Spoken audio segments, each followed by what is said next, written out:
Possibly the most historically important new declassified MI5 material on the post-war period are the 39 files on Chedi and Janet Jagan, the Marxist founders of the People's Progressive Party, PPP, in pre-independence British Guiana. These files, which begin at KV2/3600, are further evidence that MI5 played a more important part in British decolonisation than is often realised. Officers who joined the security service early in the Cold War could expect to spend a quarter to a third of their careers on overseas postings. At its peak, during post-war decolonisation, MI5 had 42 offices abroad, mostly headed by security liaison officers, SLOs, with only secretarial support. Many stayed on after British colonies became independent. Colonial office files already in the National Archives show, for example, that in 1963 the future leader of independent Kenya, Jomo Kenyatta, called at MI5 headquarters to ask for its help in training Kenyan police officers. The Director General, Sir Roger Hollis, noted that it was, quote, a friendly meeting. There was no such meeting of minds between MI5 and the Jagans. The hidden microphones planted by MI5 in the headquarters of the British Communist Party showed that it was in contact with Chedi Jagan.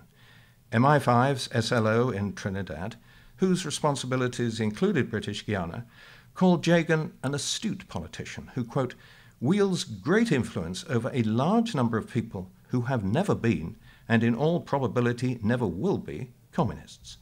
Jagan's support was based on popular opposition to what the SLO condemned as the selfish and high-handed sugar plantation owners and other big employers.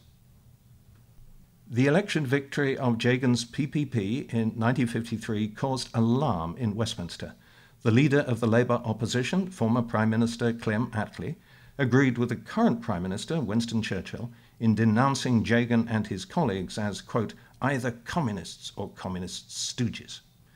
Jagan's file contains previously classified details of Operation Windsor, which removed him from power after only 133 days and gave the governor emergency powers for the next 3 years.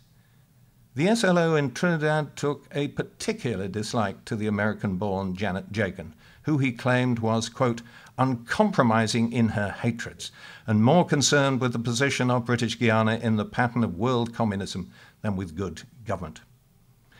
Chedi Jagan, he believed, was popular and would make a good prime minister, quote, without his wife.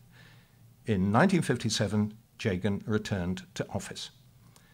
The newly declassified MI5 files on the Jagans end in 1961. Other documents at the National Archives in the Prime Minister's office files reveal that beginning in 1962, successive British governments gave in to pressure from the White House to allow the CIA to use subterranean means to ensure that the first leader of independent Guyana in 1966 was not Chedi Jagan, but his anti-Marxist rival Forbes Burnham.